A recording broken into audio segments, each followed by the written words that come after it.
Então vamos seguir o programa falando agora sobre o que está acontecendo na faixa de Gaza.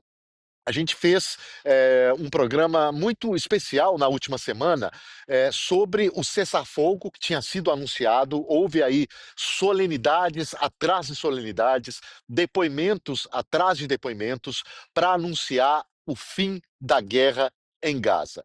Não era bem assim. Eh, o que está valendo por enquanto é o cessar-fogo, que é a primeira parte de um acordo que pode culminar com o fim da guerra. Aí vocês me perguntam: poxa vida, mas o Donald Trump já tinha avisado que a guerra acabou. Pois é, ele avisou que a guerra acabou, mas em cima de um acordo que ainda é extremamente frágil. E um dos pontos sobre os quais os israelenses se debruçam nesse momento é a volta dos corpos dos reféns que morreram em Gaza e os corpos ainda não foram repatriados para Israel. Hoje são 19 corpos que ainda não foram encontrados.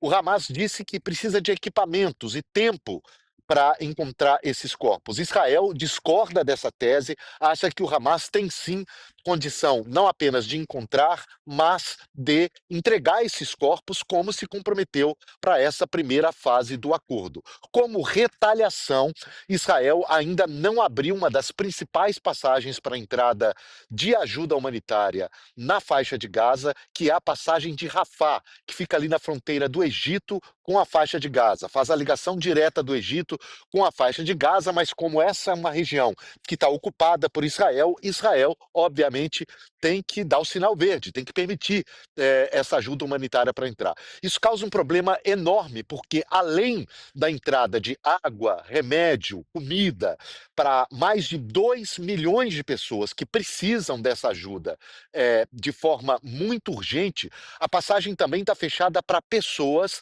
que precisam sair do país, que precisam sair da faixa de Gaza para receberem tratamentos hospitalares que os hospitais de Gaza, obviamente, não têm condição mais de oferecer. São 7.000 pessoas na fila. Há um grande desafio diplomático nesse momento, que é de resolver essa questão. A gente vai ver agora uma das reportagens que eu fiz essa semana e que traz alguns elementos sobre o que está acontecendo no Oriente Médio nesse momento. Vamos ver.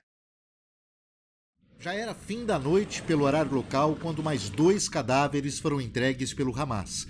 Horas antes, os corpos de outras 4 pessoas tinham sido devolvidos, mas só 3 deles, segundo o governo, eram de reféns que morreram no cativeiro.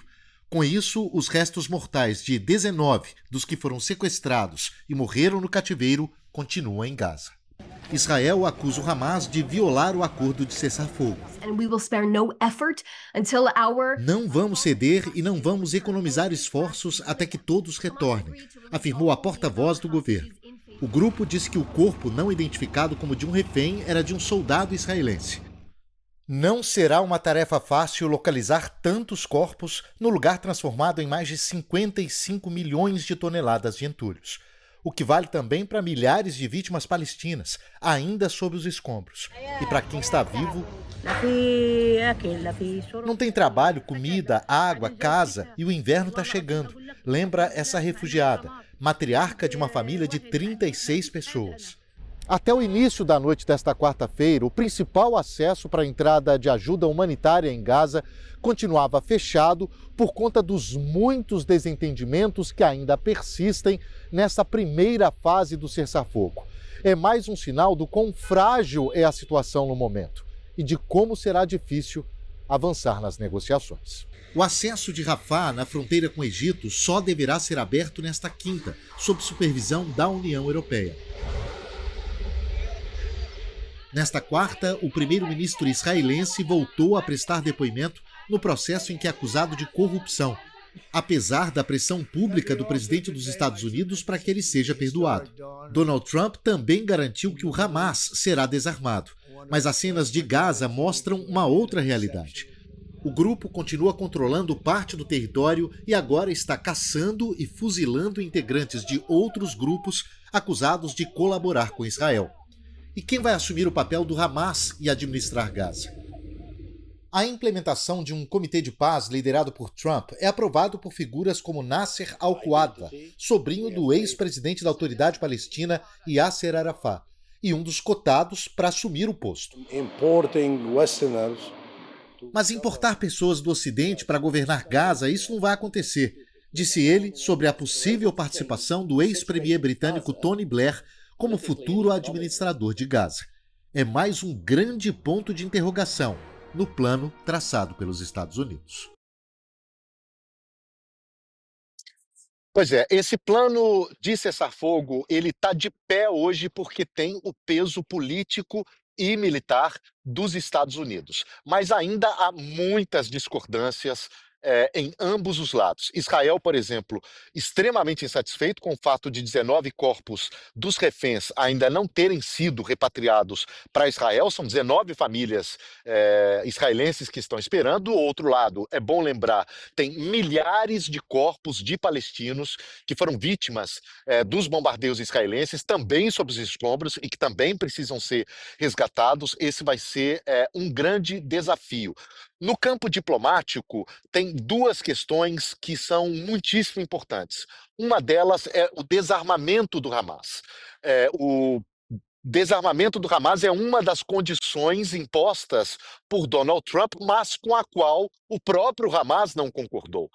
Portanto, essa é uma questão que tem que ser resolvida para o fim da guerra e que não vai ser fácil de ser resolvida, porque o Hamas já disse que isso está fora de questão. E nos últimos dias, a gente viu vários homens armados do Hamas, inclusive caçando e fuzilando pessoas que, segundo o grupo, colaboraram com Israel nesses 2 últimos anos de guerra, que fez, inclusive, com que o presidente dos Estados Unidos dissesse ontem que, se os fuzilamentos continuarem, os Estados Unidos poderão entrar em Gaza para eliminar o Hamas. Não se sabe se isso é uma força retórica de Donald Trump, como ele costuma muito fazer, ou se é uma possibilidade real. Além do desarmamento do Hamas, a gente tem a questão da administração da faixa de Gaza.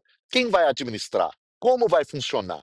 Né? O plano inicial de Donald Trump é de fazer uma comissão ali internacional, cogita-se inclusive o nome do ex-premier aqui do Reino Unido, Tony Blair, para liderar essa comissão que vai administrar Gaza, mas há uma grande oposição, não só do Hamas, mas também da autoridade palestina, de grupos moderados políticos da Palestina, dizendo que qualquer solução para a faixa de Gaza e para a Palestina tem que ser liderada pelos palestinos. E aí eu trago para vocês mais um depoimento a gente exibiu um trechinho dele na reportagem, mas é de uma figura que vai ganhando relevância, que é o sobrinho do ex-presidente da Autoridade Palestina, Yasser Arafat, uma figura histórica, que assinou alguns acordos importantíssimos, que dialogou com boa parte do mundo, e a gente tem aí legendado, para vocês prestarem atenção no que ele diz, um trechinho do depoimento do Nasser al-Qadwa, que é sobrinho do Yasser Arafat, uma pessoa muito crítica, inclusive à autoridade palestina, chegou dizendo que o problema da corrupção tem que ser resolvido, e ele se coloca aí como uma das figuras que podem eventualmente assumir a presidência da autoridade palestina e tomar conta de Gaza, inclusive. Vamos ver então um trechinho desse depoimento.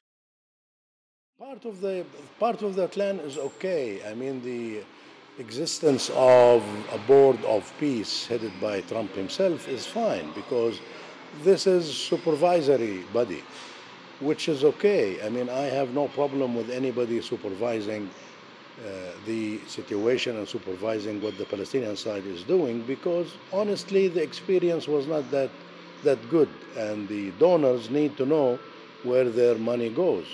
So that's fine.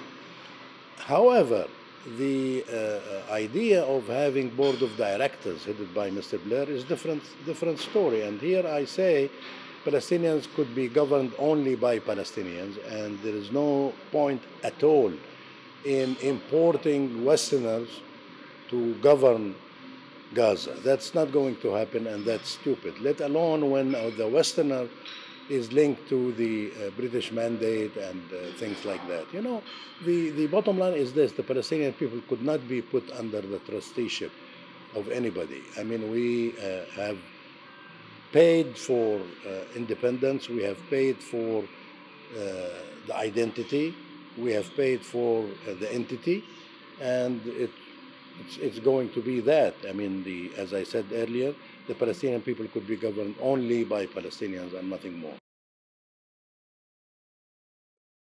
E aí ele não poderia ter sido o sobrinho do Yasser Arafat, que se coloca aí como um nome que está sendo cotado para ter algum posto importante na autoridade palestina, quiçá a presidência da autoridade palestina, substituindo Mahmoud Abbas, que tem ali 89 anos, e é acusado de ter pouco peso político nesse momento, está há muito tempo no cargo, perdeu ali a eleição em Gaza anos atrás para o Hamas, que acabou assumindo o controle da faixa de Gaza, e ele que faz parte do Fatah, que é um grupo palestino que faz oposição ao Hamas.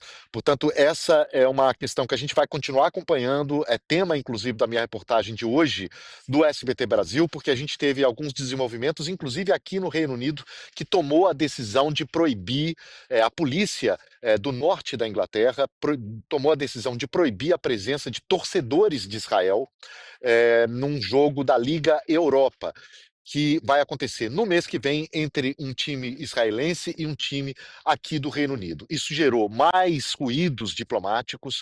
O próprio primeiro-ministro Keir Starmer se pronunciou nessa sexta-feira dizendo que é contra essa decisão da polícia, que a polícia tem sim que garantir segurança para ambos os torcedores, mas a polícia alega que esse é um jogo de alto risco, porque já houve protestos no ano passado, inclusive em Amsterdã, quando esse mesmo time jogou contra o Ajax, e nesta semana, quando a seleção de Israel jogava contra a Itália na Itália, também houve um grande protesto.